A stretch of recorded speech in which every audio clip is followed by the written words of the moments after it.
Hello and welcome to Historical Hindsight, where hindsight is always 2020.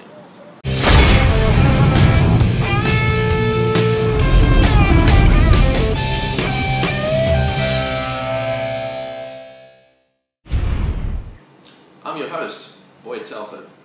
In today's episode, we will explore the impacts of the change that undeniably made the modern world, a change that is well and truly deserving of the title, Revolution. Beginning in Europe in the early 18th century, the Industrial Revolution brought changes that are still highly visible now in 2015.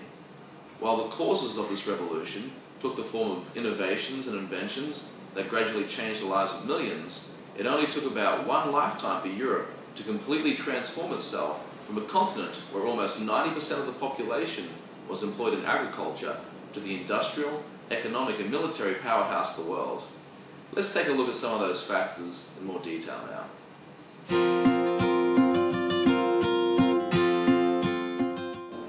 Before the Industrial Revolution, Europe's economy was almost entirely built on what came off the land in the form of grain crops and wool.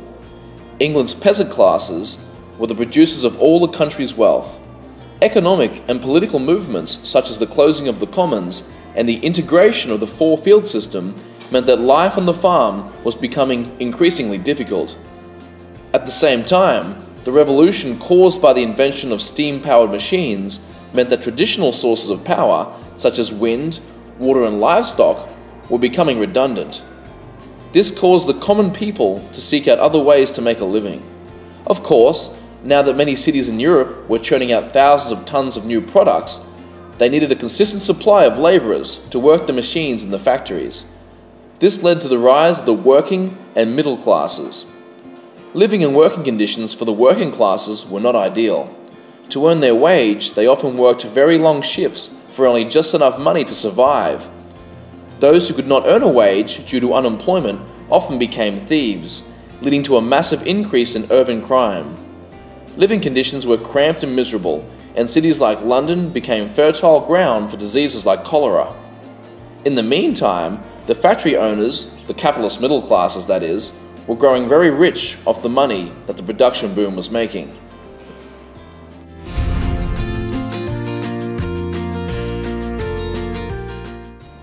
Even though the condition of the working classes remained stricken by poverty, European nations and businesses were becoming wealthier. Britain alone was producing 66% of the world's coal, 50% of its iron ore, and 50% of its cotton. These industries were the biggest employers of working people in Britain, and with a great empire, now maintained by a navy that was quickly being replaced by faster, more reliable steamships, it seemed the good times for business would never end.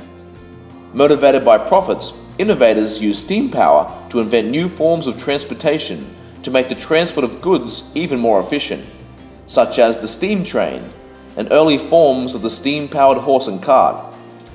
With growing populations, often supply was not enough to satisfy overwhelming demand for consumer goods produced in the system that had now entirely replaced the cottage industry.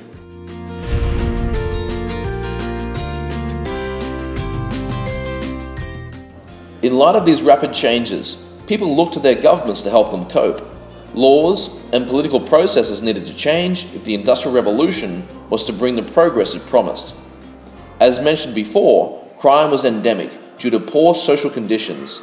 Harsh laws, unchanged since medieval times, condemned petty thieves regardless of age to the gallows. Unable to do this to everyone, government jails became extremely overcrowded, forcing Parliament to look at alternatives, one of which was to send these convicts to new lands, such as Australia. As life expectancy was not high, parents often died long before their children, leaving them orphaned. To aid this issue, governments ran workhouses or poorhouses in close connection with the church. These places were often dank and miserable, and abuse was common. It was not until the turn of the 20th century that children began to be educated in a large scale within buildings known as schools. Fixing the stench and disease caused by water pollution also became the goal of the British Parliament, and during the years between 1859 and 1865, the Great Sewers were created to try and lessen the impact of events such as the Great Stink of 1858.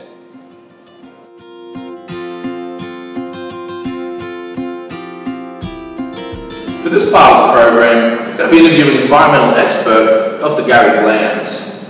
Dr. Glanz, what were the environmental consequences of the Industrial Revolution? Yes, very interesting question. Now, when we look at this, we need to break it down to two main areas, which were air pollution and water pollution. Now, the environment really was not considered back in the Industrial Revolution as anything separate. People didn't comprehend that they'd be having an impact on the environment around them, all sorts of nasty consequences. I would say that the environment was the ultimate loser of this revolution. And next, what were the consequences of air pollution specifically? Well, one was a bit less nasty, the other was quite nasty. One was that visibility could be affected in a city such as London because of all the smoke in the air, and the other is the fact that it could form poison, particularly when London got foggy. The smoke and poison gases emitted by the factories would mix in with the fog. People would breathe this in, making them very sick or even killing them. That does not sound pleasant at all. Not at me. And what happened to the waterways like the Thames? Well, this was before the sewers were invented, so people were not disposing of their waste in the ways in which we do now. They were simply throwing it outside of windows where it would accumulate in rivers like the Thames.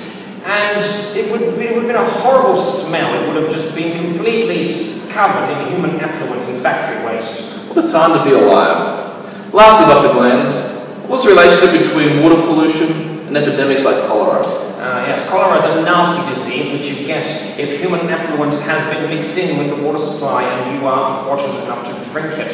Now, most people did not survive this disease as it would attack your digestive system and which would have you having diarrhea and vomiting until you died. Now, this epidemic was responsible for the deaths of over 15,000 people in the years between 1832 and 1834 alone. What a way to go out.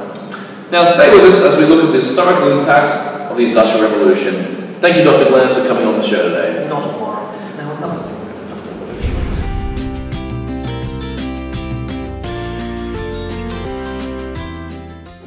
Much of what we see as normal right now, in 2015, can be directly attributed to the Industrial Revolution. The rapid changes that occurred across less than 100 years, beginning around 1710, have shaped today's world more than any other event in history. Current world populations, the mass production and availability of goods, mass education, a global economy, the concept of a job, and current environmental issues, such as man-made global warming, are all products of a change that can truly be called revolutionary. And that's historical hindsight for this week. Join us next time as we discover the next interesting epoch, which is the Age of Discovery.